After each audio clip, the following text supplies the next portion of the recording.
بگیری صاحب، مارکہ حق کو 1 سال مکمل ہو گیا ہے اور معصوم شہریوں کو اس وقت ٹارگٹ کیا گیا، اور ہم یہ بھی دیکھ رہے تھے کہ مساجد اور مدارس کا بھی احترام نہیں کیا گیا۔ اس وقت آپ کی کیا جذبات تھے؟ Because the way we behaved as nation at that particular day with such composure and immense discipline, uncalled discipline، کسی کو نہیں پتا تھا کہ پاکستانی کر کے دکھائے گا۔ اس وقت پاکستان کی آرمڈ فورسز کے مائنڈ میں کیا ہوتا ہوگا؟ how can we imagine that؟ جی ہاں، بہت شکریہ بطول۔ دیکھیں، میرا خیال میں کہ افواج پاکستان میں، اور اسپیشلی جب میں آرمی کی بات کرتا ہوں تو سب سے پہلے کاؤنٹ ہوتی ہے لیڈرشپ ہے، جو ایک سیکشن سے لے کے right from up to chief of army staff بہت میٹر کرتے ہیں۔ فیصلہ سازی میں بہت فیصلہ، وہ موسٹ امپورٹنٹ میں سمجھتا ہوں کہ فیصلہ ہوتا ہے جب وائل اٹ از ہیپننگ، جب آپ فیصلہ اس وقت لیتے ہیں، ملک کا آپ انٹرسٹ دیکھتے ہیں، اسٹریٹجک۔ تو therefore field marshal Asim Munir کا جو کلیدی کردار تھا ڈیسیجن لینے میں، ایک اسٹریٹجک ویژن کے ساتھ اسٹریٹجک فیصلے کیے گئے، اور اس کا ایک امپیکٹ ہم نے دیکھا کہ جس طریقے سے ہوا۔ دوسرا امپورٹنٹ چیز تھا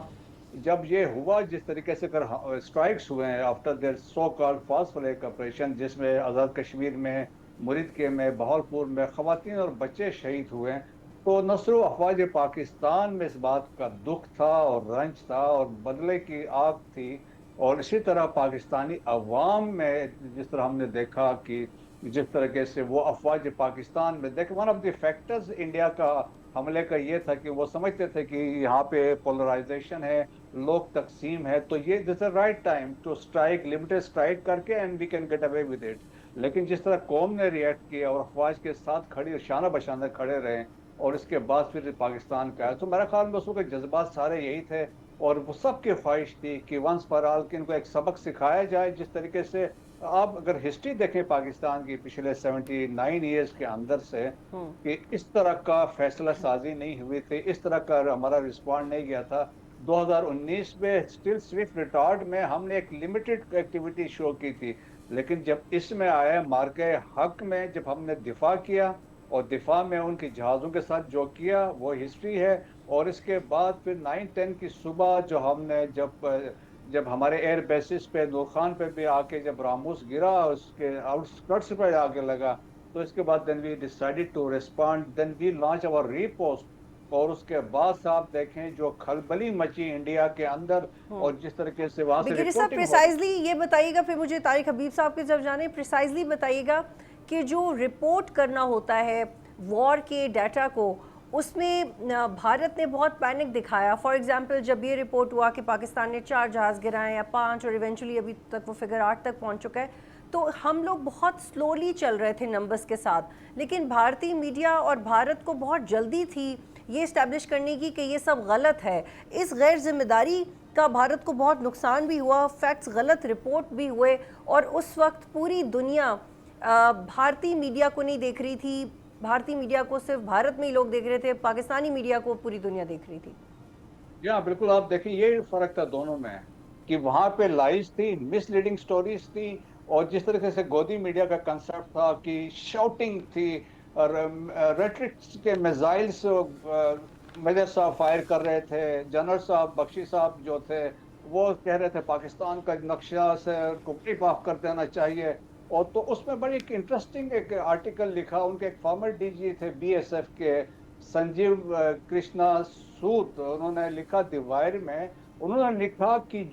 جس طرح انڈین میڈیا نے کوریج کی ہے، تو دے کوالیفائڈ ٹو بیکم، انہوں نے کہا تھا اے بیسٹ کامکس سیریز جو ہوگی for 2025، so that was there credibility. جبکہ پاکستان میں آپ دیکھیں جو ہمارے میڈیا نے کیا، اٹ واز ویری ٹرانسپیرنٹ تھی، اور اس کے بعد وی ایکٹڈ ود رسپانسبلٹی، اور پھر یہ کیا تھا، ہارڈ ایویڈنس ہم نے پیش کیا جب بھی بات کی ہے، ٹھیک ہے، چاہے انفارمیشن منسٹر آئے، بالکل چاہے بگیر صاحب آپ میں ساتھ ہی رہے گا، طارق حبیب صاحب کی طرف جاؤں گی۔ طارق صاحب، انفارمیشن وارفیئر کا بھی ذکر کرنا بہت ضروری ہے، اور چونکہ آپ نے وار زونز میں کام کیا اور آپ کو اس رسپانسبلٹی کا اندازہ ہے،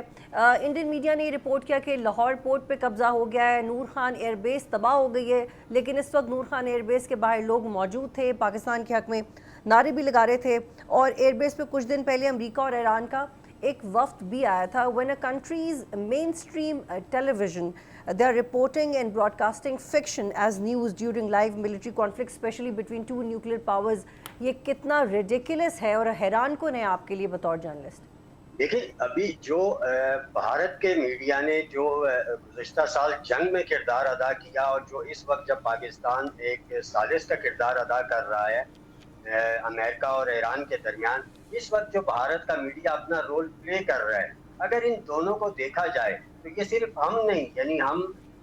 بھارت کے ایک مخالف ملک کی حیثیت سے، بھارت ہمارا دشمن ہے، اس حیثیت سے ہمارے حوالے سے کہا جا سکتا ہے کہ شاید ہم کوئی سخت رائے دے دیں۔ اس وقت پوری دنیا کا میڈیا جو ہے وہ یہ بات ڈسکس کر رہا ہے کہ بھارتی میڈیا کسی بھی طریقے سے جرنلسٹک ایتھکس کو پورا نہیں کر رہا، اور وہ بلکہ میڈیا کہلانے کے اور ان کے جو جرنلسٹ ہیں وہ جرنلسٹ کہلانے کے قابل نہیں ہیں۔ لاسٹ ایئر جنگ میں بھی اگر آپ دیکھیں تو بھارتی میڈیا کا مذاق بنا دیا گیا تھا۔ نیو یارک ٹائمز کی رپورٹ تھی، دی گارڈین کی رپورٹس تھیں اور چینل نیوز ایشیا کی رپورٹس تھیں، جس میں مذاق بنایا گیا تھا، ان کے اوپر پیکیجز بنائے گئے، مختلف ویڈیوز اور میمز جو ہیں وہ انٹرنیشنل میڈیا تک جاری کی گئی۔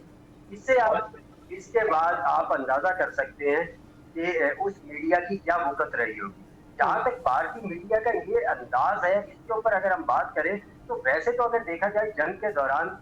سب سے پہلے سچ کی موت ہوتی ہے اور پروپوگنڈا وہ ہر میڈیا کرتا ہے، ہر ملک کا میڈیا کرتا ہے جو وار میں کسی بھی حوالے سے ایک فریق کے طور پہ شامل ہوتے ہیں۔ لیکن آپ بھارتی میڈیا کو دیکھیں کہ وہ ان کے جو ایکسپرٹس تھے، یعنی جو آرمی سے ریلیٹڈ لوگ تھے، میجر گورو واریہ اور جنرل بخشی، وہ مذاق بن گئے تھے، وہ پوری دنیا میں مذاق بن گئے۔ ان کا انداز بیان اور ان کی جو انفارمیشنز تھی جو وہ ڈسکس کر رہے تھے، کراچی پورٹ پہ قبضہ کروا رہے تھے، برموز فائر کروا رہے تھے، کراچی کو آگ لگوا رہے تھے، اور آپ یہ دیکھیں کہ کس ڈھائی سے، کس بے شرمی سے، کس بے حیائی سے وہ اگلے دن پھر آ کے بات کر رہے تھے۔ اب ان کا پورا میڈیا جو ہے اس نے پچھلے سال بھی اور اس وقت بھی وہ یہ صرف ہندوتوا کی ایک پپٹ کا رول پلے کر رہا ہے، اس کے علاوہ کچھ نہیں ہے۔ اور اس کی سب سے بڑی جو ہے وہ دلیل یا ثبوت یہ کہہ لے کہ یہ ہے کہ پورے انڈیا میں انڈین عوام ان کا مذاق اڑا رہی ہے اور اس کا گودی میڈیا نام رکھا ہوا ہے۔ آپ بھی دیکھتے ہیں، میں بھی دیکھتا ہوں، جو سوشل میڈیا پہ ان کے ساتھ جو ضلالت کی جاتی ہے،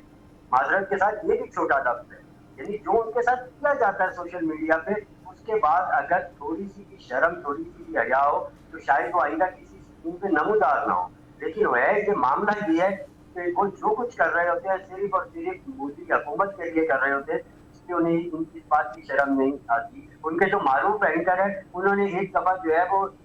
کابل میں کسی ہوٹل کے 6 فلور کروا دیے۔ دنیا میں ان کا مذاق اڑایا گیا کہ مطلب کیا بلشٹ ہے، لیکن اس کے باوجود یہ کہ آج بھی وہ ان کے معروف اینکر ہے، مطلب خود کو معروف کہتے ہیں، سو کالڈ جو ہے وہ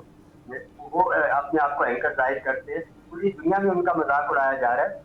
اس سے ایک چیز اور واضح ہوتی ہے کہ ان کی جو عوام ہے، جو جنگی جنون میں مبتلا ہے، ان کا ہمیں اندازہ ہوتا ہے کہ وہ بنیادی طور پہ سننا کیا چاہتے ہیں۔ اگر یہ دوسرے اینکر آج بھی موجود ہیں، ان کی ٹی آر پی آج بھی موجود ہے اور یہ لوگ پروگرامز کر رہے ہیں، تو اس کا مطلب یہ ہے کہ وہ ایک مخصوص طبقہ ہے جو انہیں دیکھتا ہے، وہ اسی طرح کی جو ہے وہ بلشٹ کو سنتا ہے، اس کو آن کرتا ہے اور اس کے اوپر خوش ہوتا ہے۔ آپ پوری دنیا یہ بات کہہ رہی تھی کہ پاکستان نے بھارتی فضائیہ کی کمر توڑ کے رکھ دی ہے، بھارتی کمر توڑ کے رکھی ہے، لیکن آپ وہ یہ دیکھیں کہ وہ اپنی عوام کو بتا رہے تھے کیا ان کی عوام اس کمپنی کی رپورٹس نہیں پڑھتی جن کے طیارے گرائے گئے تھے، جنہوں نے بعد میں ان سے جو ہے وہ ایگریمنٹس کرنے سے انکار کر دیا، جنہوں نے ان کی جنگی صلاحیت دیکھ کر ان سے جو ایگریمنٹس ہونے جا رہے تھے انہیں کینسل کر دیا۔ کہنے کا مطلب یہ کہ یہ جو گودی میڈیا ہے یہ بنیادی طور پہ حقائق کو جھٹلا کے ایک ایسا جھوٹا بیانیہ تشکیل دینے کی ہر بار کوشش کرتا ہے جس سے وہ سمجھتا ہے کہ شاید ساری دنیا تبدیل کر دے گی، لیکن ہوتا یہ ہے کہ وہ ایک مخصوص طبقہ جو ہندوتوا مینٹالٹی کا نتیجہ ہوتا ہے وہ صرف اس بیانیے کو قبول کرتا ہے، اس کا پرچار کرتا ہے، ادروائز انڈیا میں بھی اس گودی میڈیا کی بات کو نہیں سنا جاتا۔ سبسکرائب کریں اور بیل دبائیں تاکہ کوئی خبر رہ نہ جائے۔